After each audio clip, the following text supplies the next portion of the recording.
This is apropos. We'll put measures in place to keep TikTok from going dark if there's a viable deal, so says Donald Trump's incoming national security advisor. Barring a last-minute reprieve, the app's Chinese owner ByteDance is set to shut off the application to its American users by Sunday. Well, the row has prompted hundreds of thousands to migrate to another Chinese social media app, RedNote. Eliza Gadeva has the story. With a ban on TikTok looming in the United States, its users have been migrating to another Chinese platform in droves. I found the RedNote and it is... This is the app RedNote, and in only 2 days, more than 700,000 new users joined the platform, many of them with the hashtag TikTok refugees. I'm one of the TikTok refugees, and I'm used to this. I just want to thank you for welcoming us to this app. If we do anything wrong, just let us know. Looks like that ban is going into effect, and I'm probably going to lose my 3 cents per video. But you know what? That's okay. I like you guys. You guys are awesome. So thanks. TikTok is currently used by about 170 million Americans. Many of them make a living out of posting their content despite concern flagged by the US government over data privacy. Flocking to another Chinese platform might seem ironic, but people like Gwenna see it as a form of rebellion. The government said, we're taking away TikTok because the Chinese government having our data is a threat, to which hundreds of thousands of millennial, Gen Z, and Gen X Americans went, and we, myself included, downloaded an even more Chinese app and went, here's our data. But much like TikTok, RedNote is subject to Chinese data laws, granting authorities access to user information. Discussing politics could also be an issue on the app. To discuss, we're joined now by Nadine Strossen, New York Law School Professor Emerita. She's also previously served as president of the American Civil Liberties Union. Thank you so much for being with us this evening, Nadine. Thank you for having me. Thank you so much for your time. What exactly is set to happen to TikTok on Sunday? The legislation itself, it doesn't forbid use of the app. So how exactly is this ban going to work if it does come into force? Well, presumably the app is going to disappear because that was the condition, that it could only continue to operate if it divested itself. And as was agreed in the arguments before the Supreme Court, it is legally and technically impossible for a divestiture to occur. So this is going to be a ban. And that's why TikTok users are fleeing to another website. And you've described this ban as an unprecedented violation of free speech rights. Why exactly are you so concerned?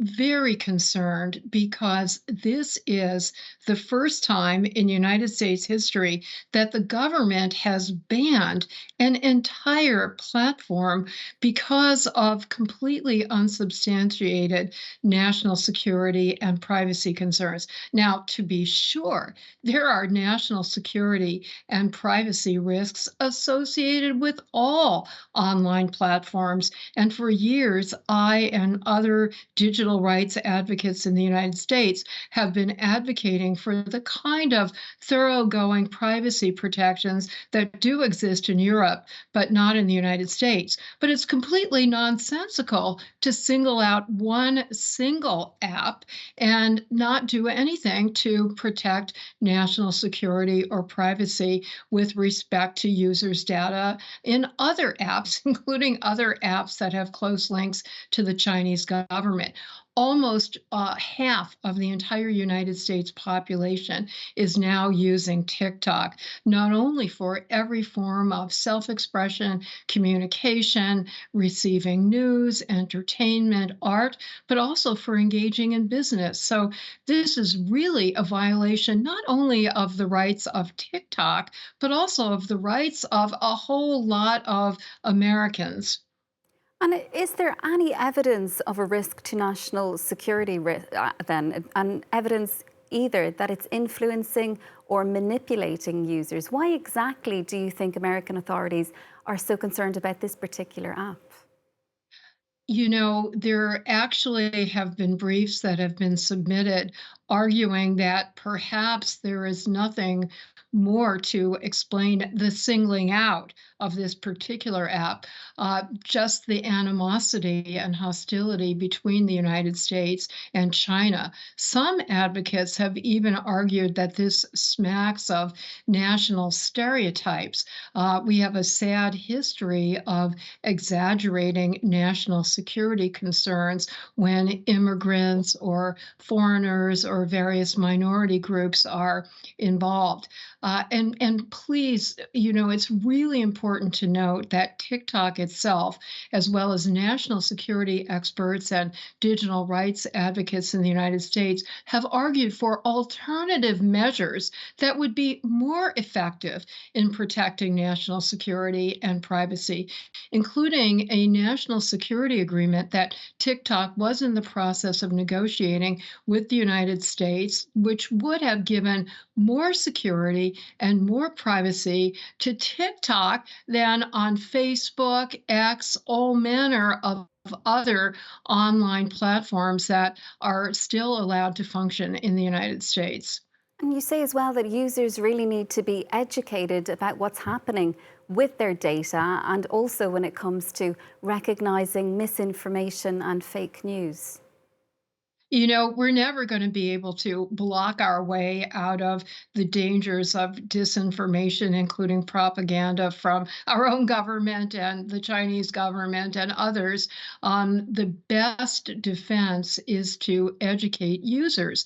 Media literacy, information literacy, to learn how to do fact checking, to learn how to look for reliable sources, not to believe everything that they see online. And we do have legislation in place here in Europe when it comes to data protection, GDPR. Why does that not exist in the United States? It's such an interesting question. Many of us have been advocating for it for years, and we were actually quite close to securing bipartisan legislation that would have been passed even in advance of the European legislation. But that was right before the 9/11 terrorist attacks in the year 2000 in the United States. And as has throughout our history been the unwarranted response to, in that case, a demonstrated threat and attack on national security, people are willing to give up privacy in the assumption that that will somehow lead to more security. And since then, the support for widespread privacy protection, unfortunately, has not returned. And we saw today Donald Trump's incoming national security advisor saying that the new administration is going to put measures in place to keep TikTok from going dark. Why is Donald Trump so keen to protect the app? We also see that the TikTok CEO is going to be at his inauguration on Monday. Far be it from me to psychoanalyze Donald Trump, who has been very volatile on this issue as well as other issues.